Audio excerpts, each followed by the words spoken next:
Après plus de 5 mois d'attente, on connaît enfin le nouveau gouvernement de la RDC. L'équipe de la première ministre Judith Suminwa-Tuluka a été dévoilée mercredi sur la chaîne nationale.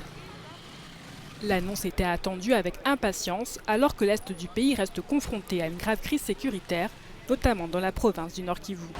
Si le gouvernement a été publié, nous du Nord Kivu, nous n'avons pas autre chose que la fin de la guerre. Les cas de déplacés doivent être déjà vidés pour que chacun retourne dans son domicile. Nous serons satisfaits lorsque nous verrons qu'il s'agit d'un gouvernement qui ne sert pas à ses propres intérêts ou ceux de sa famille.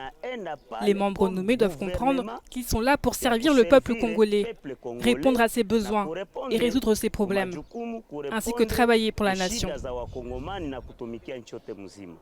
L'annonce intervient 10 jours après ce que l'armée a qualifié de tentative de coup d'État. Outre la sécurité dans le pays, la situation socio-économique est préoccupante en raison de la dépréciation de la monnaie nationale. La société civile espère des résultats concrets. Nous pensons qu'avec ce gouvernement, et ce que nous leur demandons, on ne va pas trop leur juger sur leur composition ou sur leur appartenance politique, mais nous allons leur juger sur les premiers pas, les premiers résultats que nous voulons voir dans 3 jours, dans 1 semaine, sur les champs de bataille.